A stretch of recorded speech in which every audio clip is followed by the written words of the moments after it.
This file was not meant to remain open, and yet it found you. You are now entering a recorded field transmission from the Department of Lost Places. This is archive entry 001. The subject of this record is known only as the garden that remembers every season. Its exact location cannot be plotted on any conventional map. In fact, it is not said to exist in a single location at all. It is said to appear only when the mind is no longer certain which season it belongs to. The first recorded observation was made by a department surveyor who described an unusual shift in atmospheric continuity. They reported walking through an ordinary stretch of countryside, unremarkable in every measurable sense, when the air began to change its texture around them. Not temperature, not humidity, but texture, as if winter and spring had briefly overlapped in the same breath. The path ahead did not end, it softened. Grass became less like vegetation and more like memory attempting to hold shape. And then, without transition, the garden was there. Not entered, not approached, simply present. The gate, if it can be called that, was never described as opening. Instead, it was described as remembering it was already open. Ironwork entwined with flowering vines formed a structure that seemed less built than grown through repeated seasons of attention. Every rusted hinge carried a different climate. Every crack in the wood suggested a different year. Inside, the garden does not follow linear time. It cycles through it, but not in sequence. At one moment, autumn is present in full authority, leaves falling with deliberate grace, as if each one has chosen its moment carefully. And then, without warning, spring arrives beneath it, not replacing autumn, but existing beneath it like a second emotional layer. Surveyors consistently report a sensation of recognition, not recognition of place, but of feeling, as though every season ever experienced is still happening here, simultaneously, waiting to be noticed again. The trees are the most unusual feature. They do not grow, they accumulate. Branches carry blossoms, snow, and dried leaves at the same time. One observer described it as watching time refuse to choose a direction. There is a central path that appears to lead deeper into the garden. However, no two surveyors agree on where it goes. Some say it leads to a greenhouse filled with perpetual summer. Others insist it leads to a frozen pond beneath a sky that has forgotten noon. A small number of reports suggest it leads nowhere at all, only a return to the gate, slightly altered, as if the garden is learning from those who enter it. Sound behaves differently here. Birdsong is present, but not localized. It does not come from trees. It comes from intervals between thoughts. Wind moves through the space with unusual intelligence, pausing occasionally as if listening before continuing. Even silence feels layered, not empty, but composed. One of the most consistent findings is the presence of what surveyors refer to as seasonal echoes. These are moments where a visitor experiences a memory that does not belong to them. A childhood winter morning, a late summer evening, a spring rain they cannot place. But each memory feels emotionally accurate, even if historically impossible. The department has not determined whether the garden contains these memories or reflects them. There is a structure at the centre of the garden. Some describe it as a greenhouse, others as a conservatory, others still refuse to name it at all. It is constructed of glass that is never fully clean or fully dirty. Inside, light behaves incorrectly. Not broken, simply undecided. Those who claim to have entered the structure describe rows of plants that should not coexist. Snowdrop flowers blooming beside desert succulents, cherry blossoms drifting across sand, vines shaped like frozen lightning. Each plant appears perfectly adapted to a season that does not exist anywhere else. At the heart of the structure is a single table.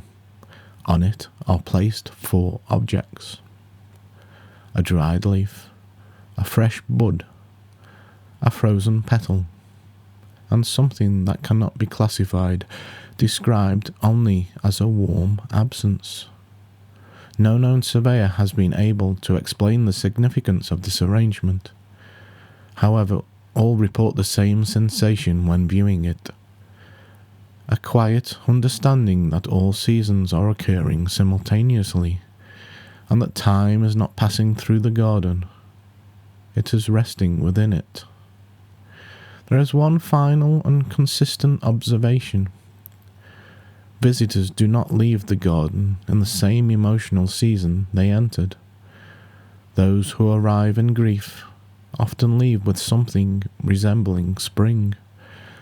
Those who arrive in joy often leave quieter, as if autumn has gently passed through them.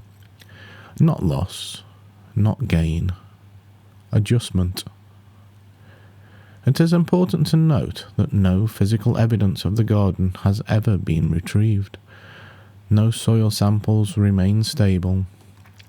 No photographs retain consistent detail. Images shift depending on when they are viewed, as though the garden resists being fixed into a single interpretation. And yet, multiple independent reports describe the same final experience. Standing at the gate once more, looking back, and realizing the garden has not remained behind them. It has simply stopped being visible, like a season that has finished observing you.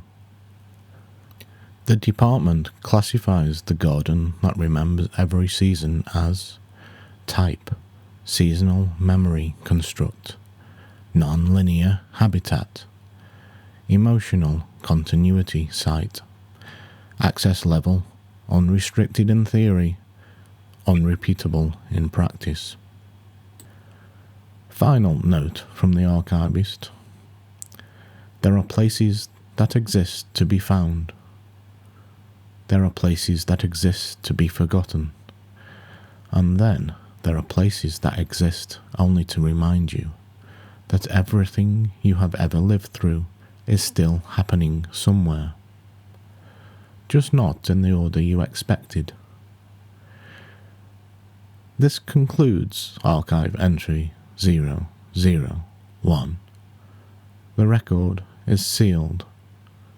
The garden remains open. End transmission.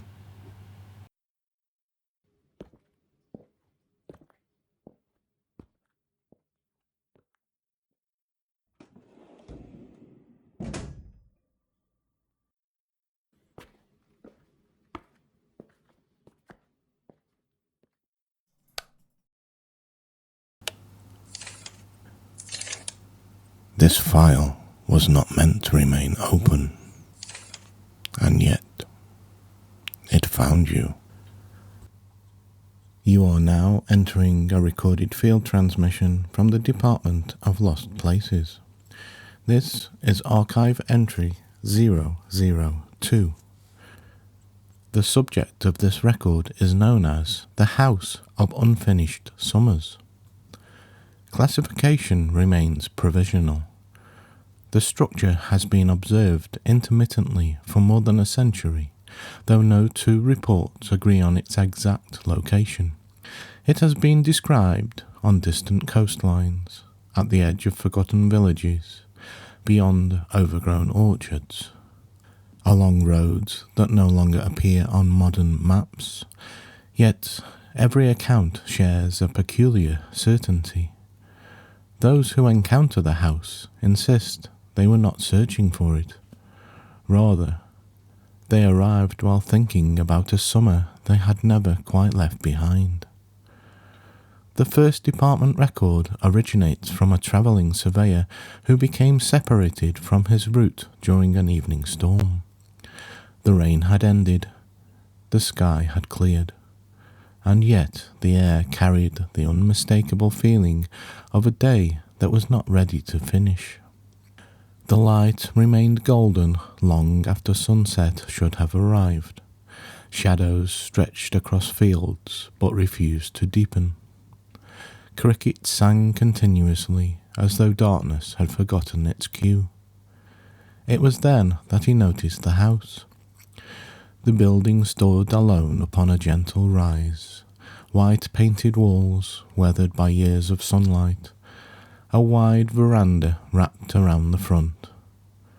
Tall windows reflected a sky brighter than the one overhead. At first glance, it appeared ordinary, comfortable, familiar. The sort of place one might pass without remark. Yet the surveyor recorded an unusual observation. Every visible detail seemed to evoke a memory. Not a specific memory, just the feeling of one. The porch swing looked as though someone had recently left it. The garden path seemed moments away from receiving visitors. The curtains stirred as though a conversation had just concluded. Everything suggested a life that had stepped away briefly and might return at any moment. No footprints were found. No occupants were observed, yet the house never appeared abandoned, only paused. The front gate, according to multiple reports, emits a faint sound when opened. Not a creak, not the complaint of rusted metal, more closely resembling distant laughter carried across water. Several surveyors remarked upon it independently. The department has never identified the source. Upon entering the grounds, visitors often notice a curious distortion in the passage of time. Watches continue functioning, and clocks remain accurate, yet the emotional experience of time changes considerably. Minutes feel expansive. Hours drift unnoticed. A single afternoon can seem capable of containing an entire season. The garden surrounding the house is unusually vibrant. Wildflowers bloom in impossible combinations. Strawberries ripen beside spring blossoms. Sunflowers lean over beds of lavender that should have faded weeks earlier. No signs of decay have ever been recorded. Nothing appears freshly planted. Nothing appears old. Everything exists within a state of gentle continuation. The house itself contains numerous rooms, though floor plans differ between visits. Some report 12 rooms, others 20. One surveyor claimed to have discovered an entire upper floor that vanished upon a second inspection. The department therefore classifies the interior as spatially unstable. Fortunately, instability within the house of unfinished summers appears benign. The structure does not seek to confuse, only to preserve. Many rooms contain evidence of activities that seem moments from completion. A book rests open beside a window. A chess game remains midway through play. Teacups wait patiently upon a table. paintbrushes lie beside an unfinished landscape. A letter remains half written. A kite waits near an open door. Nothing is neglected. Nothing is discarded. Everything appears suspended between intention and conclusion. One room appears in nearly every account. Department researchers have designated it the summer room. Its walls are lined with windows. Warm sunlight fills the space regardless of weather conditions outside. The air smells faintly of cut grass and distant rain. A long table occupies the centre. Upon it are scattered objects collected from countless summers: pressed flowers, shells, postcards, train tickets, smooth stones from riverbanks, photographs whose faces cannot quite be distinguished. Visitors often experience an overwhelming sense of familiarity here. Many become convinced they have seen these objects before. The department has found no evidence supporting this belief, yet the feeling remains remarkably consistent. A second location has become the subject of particular interest. Beyond the rear of the house lies an orchard, not large, not especially remarkable, and yet every tree bears fruit at a different stage of ripeness. Some are flowering, some are heavy with abundance, others are only beginning.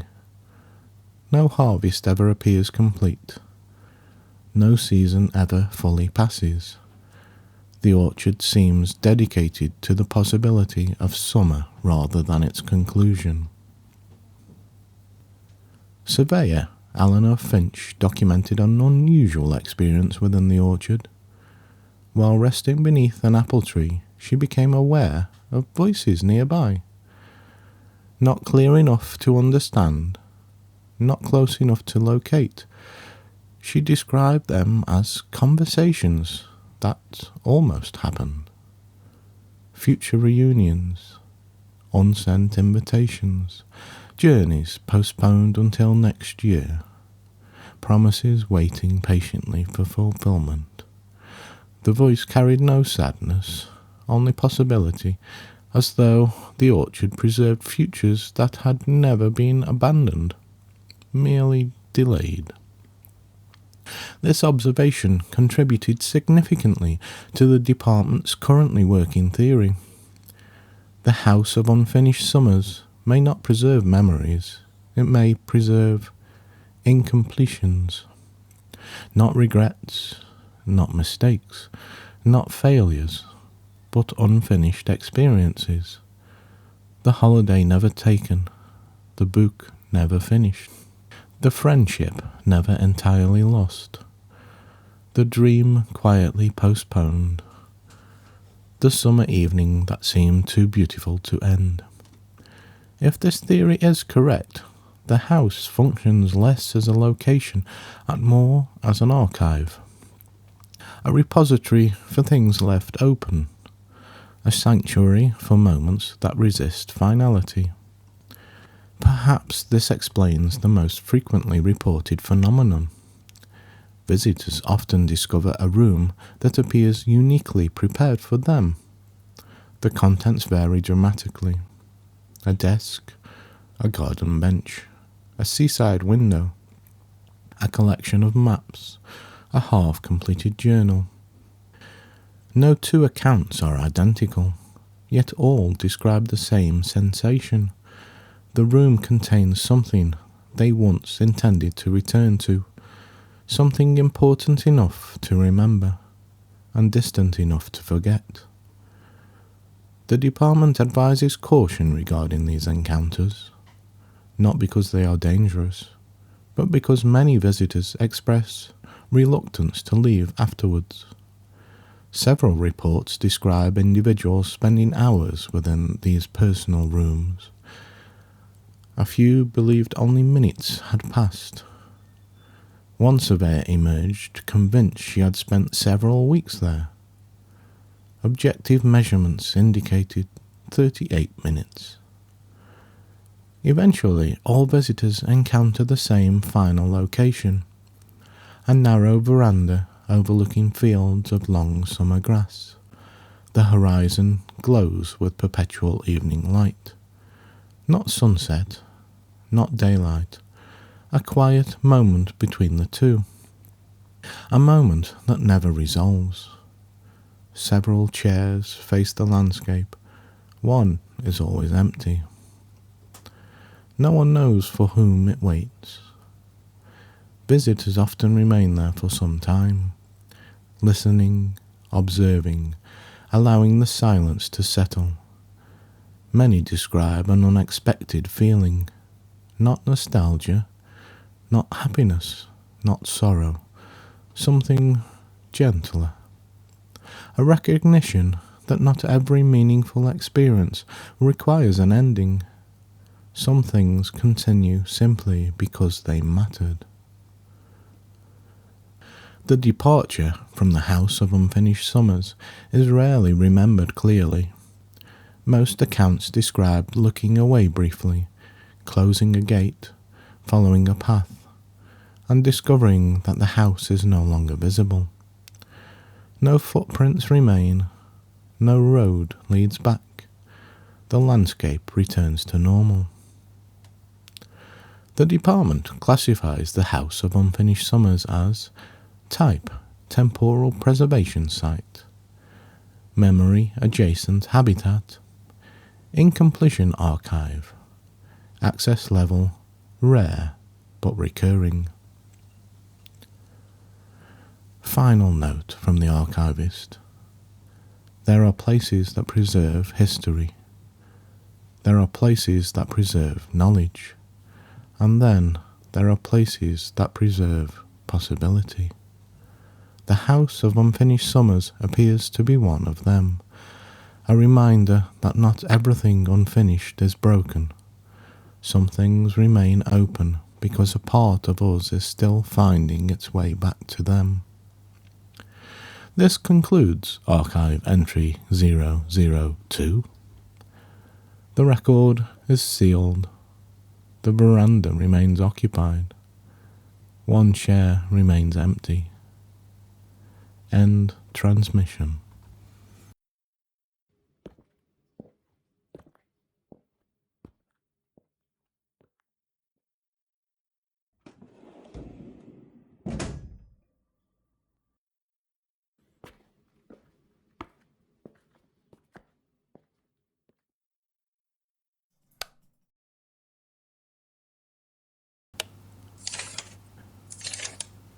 This file was not meant to remain open, and yet it found you. You are now entering a recorded field transmission from the Department of Lost Places.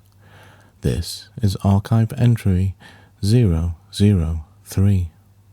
The subject of this record is known as the station where goodbyes wait. The station has never appeared on any railway timetable. No tickets have been issued. No official route has ever included it. And yet, reports of its existence have emerged from every corner of the archive. Travellers, surveyors, cartographers, dreamers, each describing a station that seems to exist somewhere beyond ordinary departure. A place encountered only during moments of transition, a place reached when one chapter has ended but the next has not yet begun. The earliest record originates from an anonymous observer whose account was discovered amongst a collection of misplaced documents. The observer described boarding a familiar train late one evening. The destination was known. The route was ordinary. Nothing appeared unusual. Then, sometime after midnight, the train stopped at a station that should not have existed. No announcement was made. No destination sign was visible. The platform appeared almost entirely empty. and yet every passenger seemed to recognize it immediately.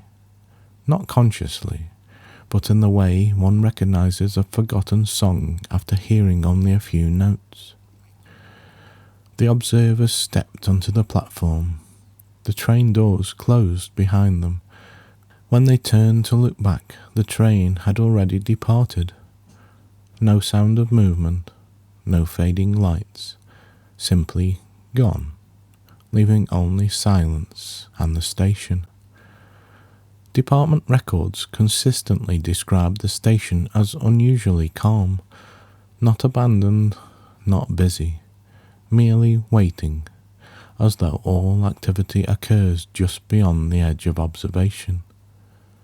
The architecture varies slightly between accounts. Different materials, different layouts, different clocks. Yet certain features remain constant. There is always a single platform, a single track, and a single clock suspended above the station entrance. The clock functions normally, at least initially. Its hands move, seconds pass, minutes accumulate. Yet prolonged observation reveals an anomaly. The clock never reaches the next hour. It approaches, draws closer, then somehow remains moments away. The station appears suspended within a perpetual, almost. Surveyor accounts frequently mention the quality of light. The sky cannot be accurately classified. It is not morning, not evening, not night. The horizon carries the colour of a farewell that has not yet been spoken. Soft gold, faded blue, the final traces of a day reluctant to disappear. The platform itself contains numerous benches. Visitors often discover that they are not alone. Others are present, sitting quietly, watching the tracks, reading, thinking, remembering. Yet conversation is uncommon, not because it is forbidden, but because it rarely feels necessary. Everyone appears to understand why they are there. No names are exchanged, no introductions are required. The station possesses an unusual atmosphere of mutual recognition, a shared understanding that everyone is waiting for something, or perhaps leaving something behind. At the far end of the platform stands a small waiting room. This structure appears in every documented encounter. Its interior contains little more than wooden chairs, warm lighting, and shelves lined with unclaimed luggage. The luggage itself has become a significant focus of department research. No two cases are identical, different sizes, different ages, different designs, yet every visitor who enters the waiting room experiences the same peculiar sensation, the certainty that one of the cases belongs to them. Upon inspection, however, no identifying information can be found. No labels, no tickets, no ownership records, only the persistent feeling of familiarity. Several surveyors have reported opening a case. The contents differ dramatically. A photograph never taken, a conversation never finished, a farewell never spoken, a letter never sent, a question never asked. Each item appears connected to a departure that remains unresolved. The department currently believes the luggage serves as a form of emotional archive, a repository for things people intended to carry forward but accidentally left behind. Perhaps the most unusual feature of the station is the arrival board. Located above the waiting room entrance, it displays no destinations. Instead, visitors report seeing phrases, brief entries, single lines, each different, each deeply personal. Examples recovered from the department records include the day you finally let go, the road you have not yet taken, the conversation waiting beyond fear, the version of yourself still arriving. No explanation has ever been provided. The board simply displays its message, then returns to blankness. Beyond the platform lies an area known informally among the surveyors as the departure garden. The origin of this name remains uncertain. No official designation exists, yet it appears repeatedly throughout witness accounts. The garden occupies a quiet space beyond the station fence. Wildflowers grow between old stone pathways. Lanterns hang from trees that seem older than the station itself. Small streams cross the landscape without visible source or destination. The entire area feels removed from urgency, protected from deadlines, sheltered from endings. Visitors frequently spend extended periods here. Some describe remembering events they had forgotten.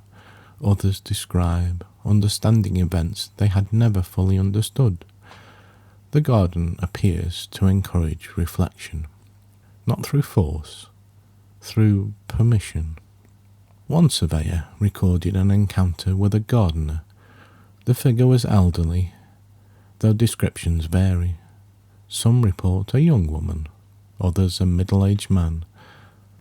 A few insist no person was present at all, only evidence that somebody had recently been tending the flowers.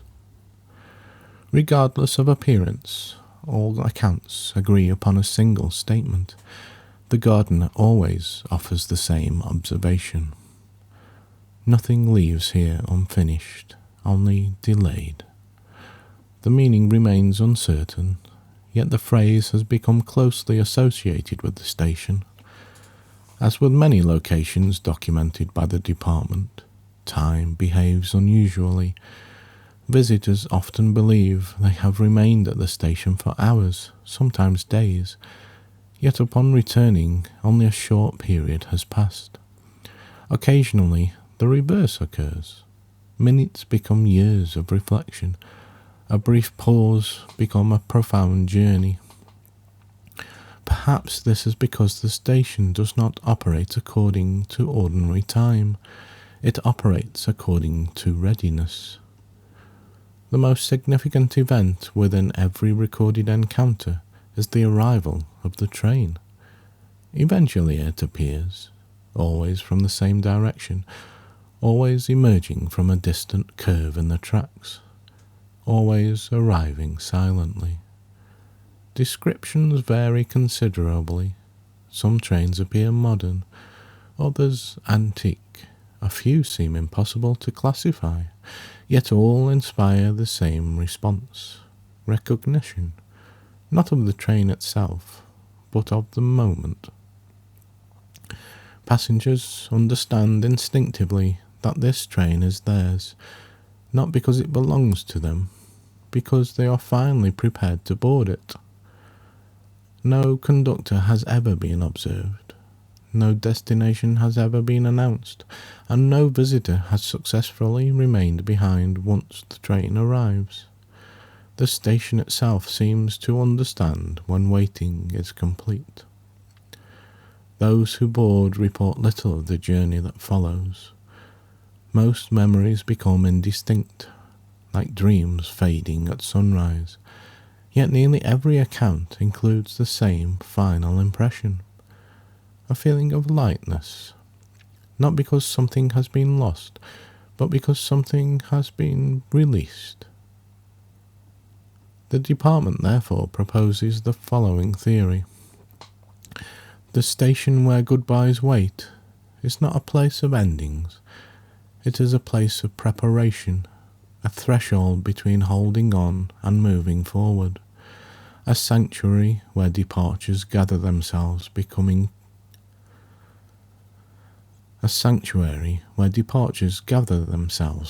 becoming part of the past. The station does not ask visitors to forget. It asks only that they continue. The department classifies the station where goodbyes wait as type, transitional threshold site, temporal relay station, departure archive, access level unpredictable, most commonly encountered during periods of significant personal change. Final note from the archivist. There are goodbyes that arrive suddenly. There are goodbyes that take years, and there are goodbyes that linger quietly beside us, waiting until we are ready to carry them differently. Perhaps that is why the station exists. Not to separate people from what has been, but to remind them that every journey requires a departure, and every departure eventually becomes a road. This concludes archive entry 003. The record is sealed. The platform remains occupied. The next train is approaching. End transmission.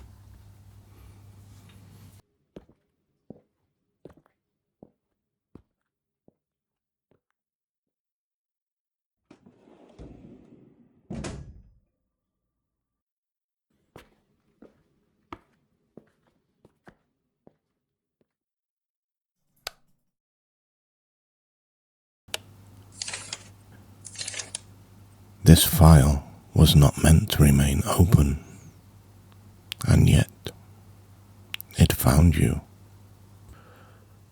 You are now entering a recorded field transmission from the Department of Lost Places. This is archive entry 004. The subject of this record is known as the Orchard of Forgotten Afternoons. Among all locations presently held within department archives, few are more difficult to explain. Not because the orchard is dangerous, not because it is hidden, but because visitors often struggle to understand what they have encountered. Many leave believing nothing remarkable happened at all. Only later do they realize that they have been thinking about the orchard for years. The location first entered department records through a series of unrelated reports spanning nearly 4 decades. Witnesses described an orchard appearing unexpectedly along familiar routes, a narrow path behind a village, a trail through woodland, a quiet road beside open fields. The circumstances varied, yet one detail remained consistent. Each visitor arrived during an ordinary afternoon. Not an important afternoon, not a memorable one, not a day associated with major events, simply an afternoon, the sort of day that rarely survives in memory. The department became interested immediately. Most documented locations announced themselves in some fashion. A strange atmosphere, an impossible structure, an obvious anomaly. The orchard does none of these things. In fact, its most unusual characteristic may be how ordinary it appears. Rows of fruit trees stretch gently across rolling ground. The grass remains neatly maintained. A warm breeze moves through the branches. Birdsong drifts overhead. Sunlight filters between leaves. Everything feels entirely natural, entirely familiar, entirely unremarkable. And yet visitors seldom leave. Not quickly. Not because they cannot, because they find themselves lingering. The orchard possesses a curious resistance to urgency. People arrive intending to stay only a moment, then discover an hour has passed, then another. Not through confusion, not through enchantment, through comfort. Surveyor Elias Hart recorded one of the earliest department observations. He entered the orchard shortly after midday.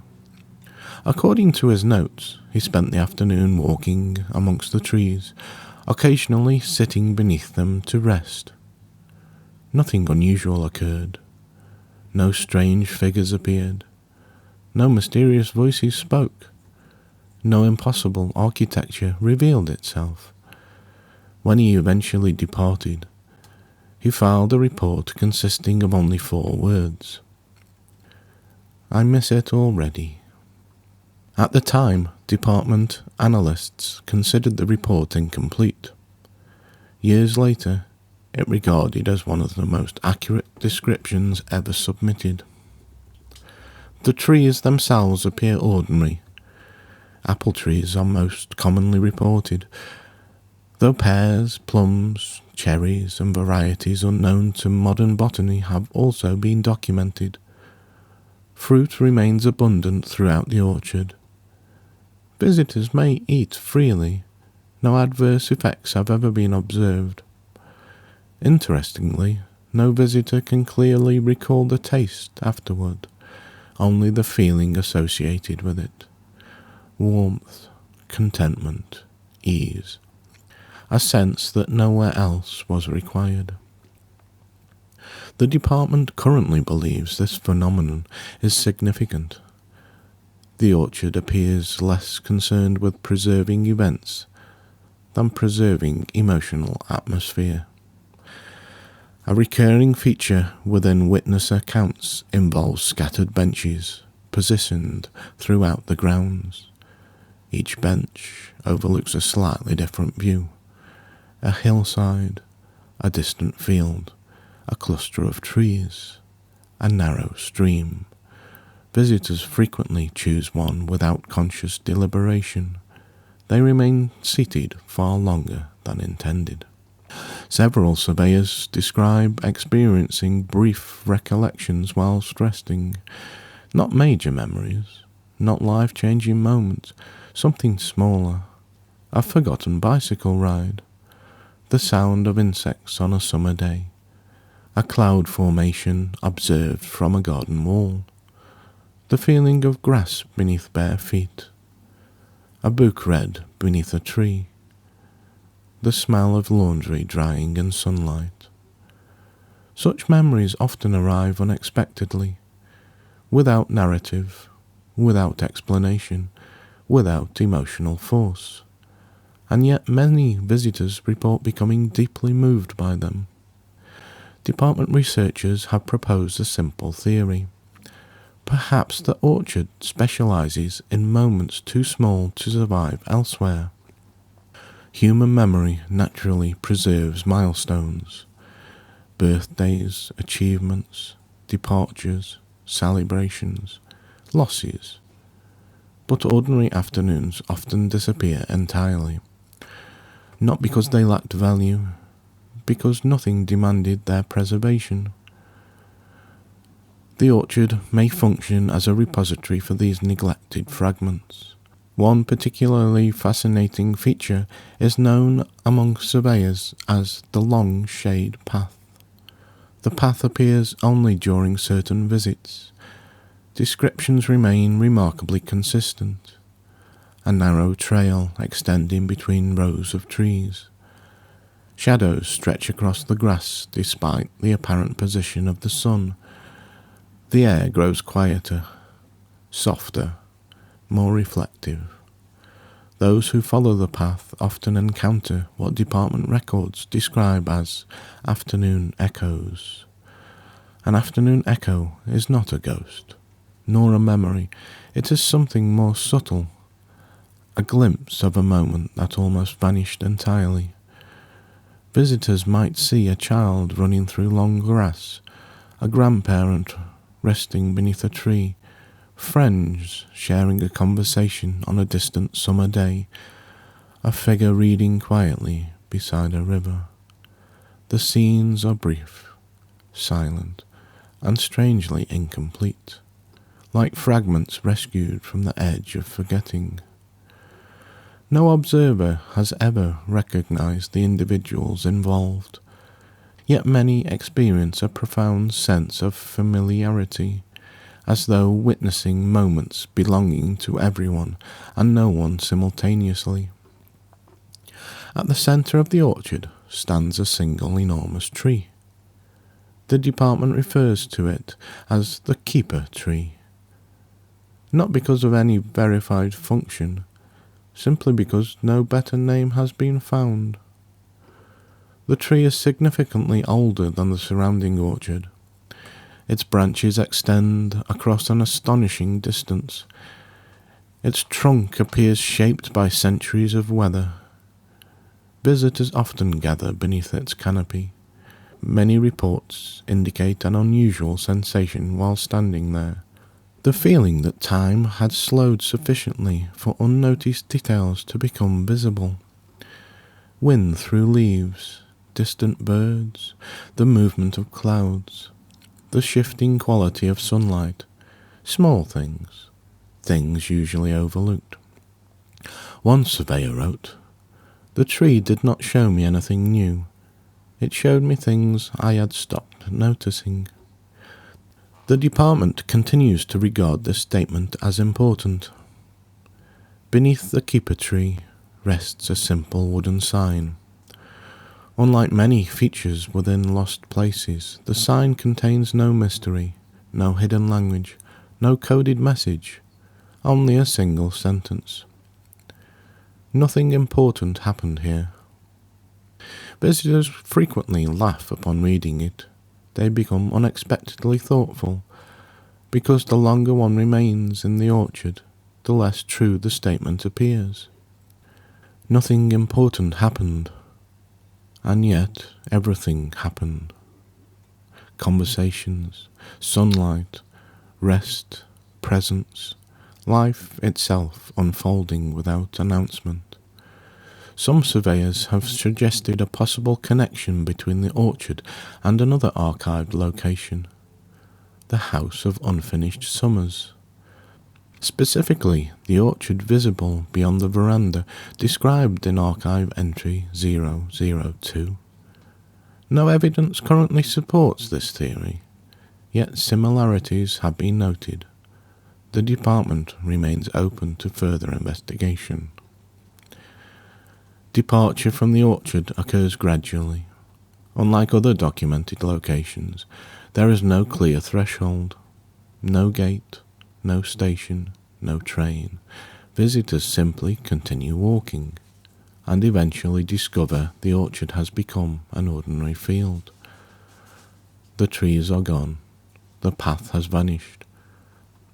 Only the memory remains, though even that memory often fades quickly, until years later, perhaps during a quiet afternoon, perhaps while sitting beneath a tree, perhaps while watching sunlight move across a room, a feeling returns, a certainty that somewhere beyond the reach of ordinary maps the orchard still exists, preserving afternoons nobody realized were worth keeping.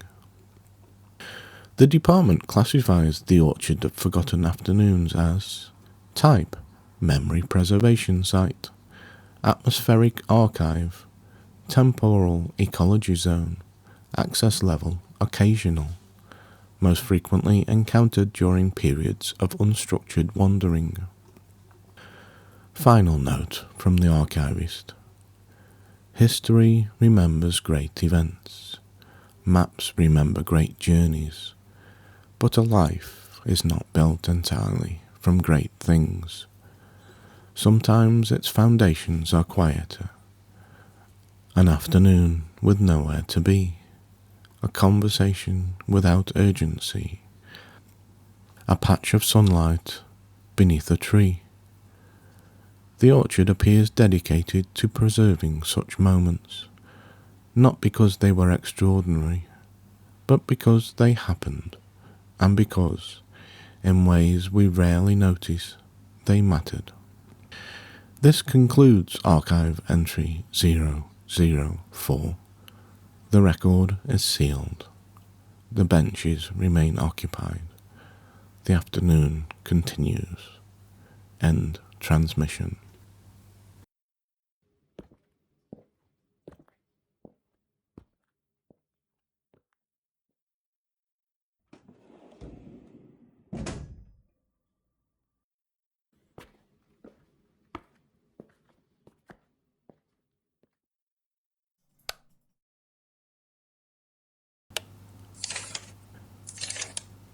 This file was not meant to remain open, and yet it found you. You are now entering a recorded field transmission from the Department of Lost Places. This is archive entry 005. The subject of this record is known as the Museum of Lost Childhoods. The department maintains a considerable archive of unusual locations, gardens that remember seasons, stations that preserve departures, orchards devoted to forgotten afternoons. Yet among all documented sites, few inspire more disagreement than the Museum of Lost Childhoods. Not regarding its existence is remarkably well supported. The disagreement concerns its purpose. Some surveyors believe the museum preserves memories. Others insist it preserves perspectives. A minority suggest it preserves neither. That it instead safeguards something far more difficult to define. A way of encountering the world that most people gradually leave behind.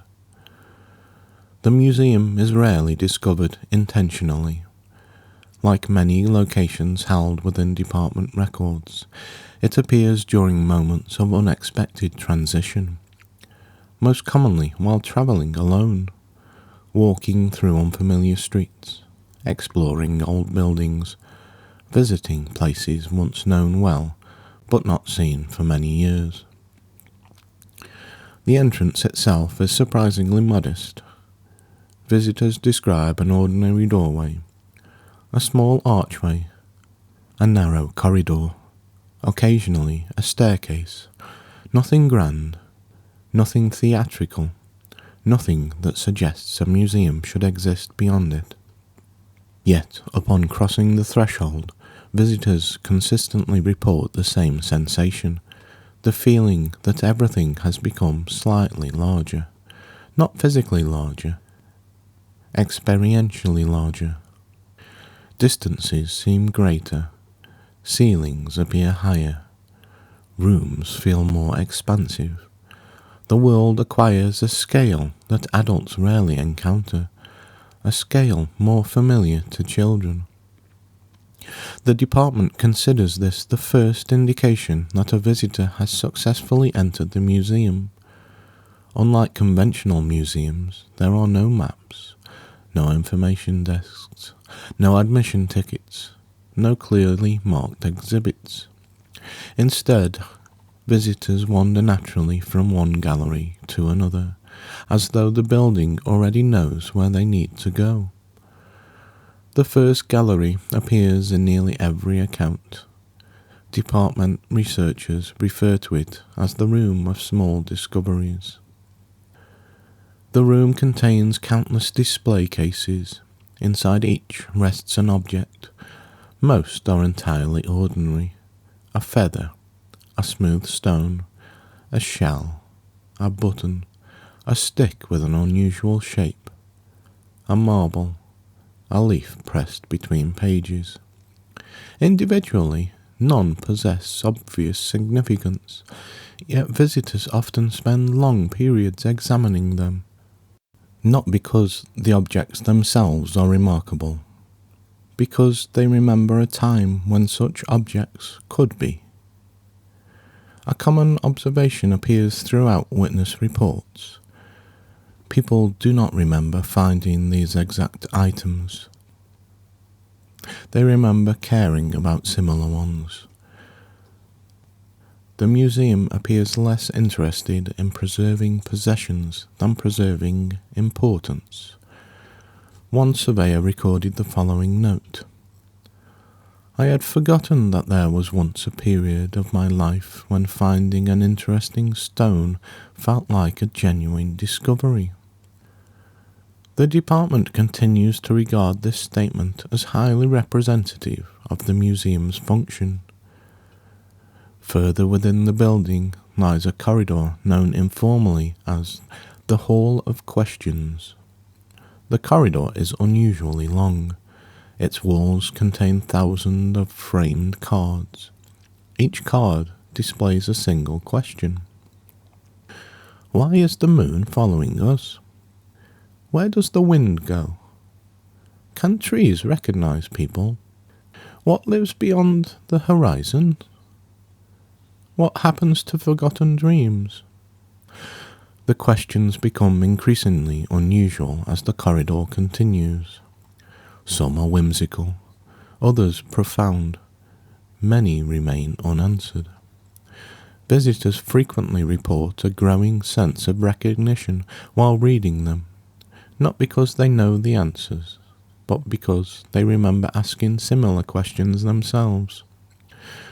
The museum appears deeply interested in curiosity, particularly the kind that exists before certainty arrives. One remarkable feature of the Hall of Questions is that new cards occasionally appear.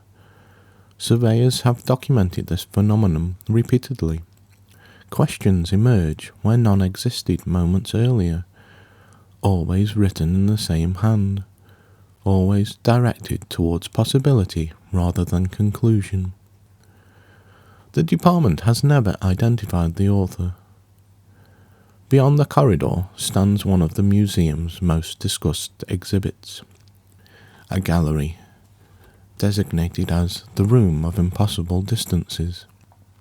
At first glance, the room appears almost empty.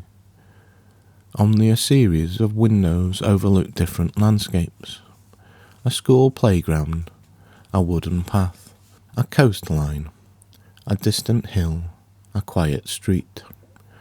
Nothing moves, nothing unusual occurs, yet visitors often become unexpectedly emotional while observing the scenes. The reason appears deceptively simple. Each landscape possesses a particular quality. The destinations visible through the windows seem impossibly far away, not geographically, emotionally. The playground feels as distant as another continent, the woodland path as remote as a forgotten century, the hill impossible to reach before sunset. And yet visitors recognize the sensation immediately. It is the geography of childhood, when distances were larger, journeys were adventures, and every destination seemed to exist beyond an entire world. The department believes this gallery preserves scale itself. Not physical scale, perceived scale, the immense size of experience before familiarity reduced it. At the centre of the museum lies its most enigmatic space, a circular chamber known as the Observatory of Wonder. Unlike previous rooms, the observatory contains almost nothing. A domed ceiling, several benches, a vast opening above. Visitors naturally look upward. The sky visible through the aperture changes continuously. Stars, clouds, rain, sunlight, constellations, storms, moonlight, auroras. Every account differs, yet all observers report the same reaction: silence. Not because they are instructed to remain silent, because language feels temporarily unnecessary. One surveyor described the experience as follows: "The observatory reminded me that there was once a time when seeing the night sky felt less like information and more like mystery." The department suspects this observation comes remarkably close to the truth. Perhaps the museum does not preserve childhood at all. Perhaps it preserves wonder. Not innocence, not nostalgia, wonder. The ability to encounter ordinary things as though they are extraordinary, to ask questions without demanding immediate answers, to stand beneath a sky and feel curiosity before explanation. If so, the museum may represent one of the most important locations currently held within department archives. Near the exit hangs a final exhibit, simple, unassuming, easy to overlook, a small plaque mounted upon an otherwise empty wall. Unlike most artifacts within the museum, its inscription never changes. Every visitor reads the same words. Nothing displayed here has been lost, only misplaced. The statement appears deceptively simple, yet many visitors remain before it for considerable periods, because by this stage a possibility has begun to emerge. The museum is not preserving something unreachable. It is preserving something recoverable. Not the past, not childhood itself, only certain ways of seeing, certain ways of noticing, certain ways of wondering. Departure from the museum occurs through a doorway few visitors remember entering. One moment they remain within the galleries, the next they find themselves elsewhere, back on a street, a path, a station platform, an ordinary afternoon. The transition is rarely dramatic. The museum seems to understand that departures need not be.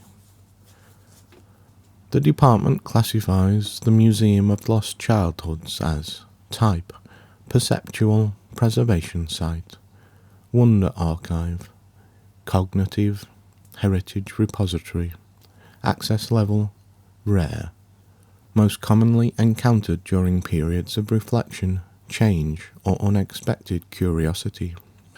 Final note from the archivist. Many people assume childhood is valuable because it comes first. The museum proposes a different theory. Perhaps childhood is valuable because it teaches us how to look, how to wonder, how to become fascinated by things adults no longer notice. If that is true, then the purpose of growing older may not be to abandon such things, only to learn how to find them again. This concludes Archive Entry 005. The record is sealed. The galleries remain open. The questions continue to accumulate. End transmission.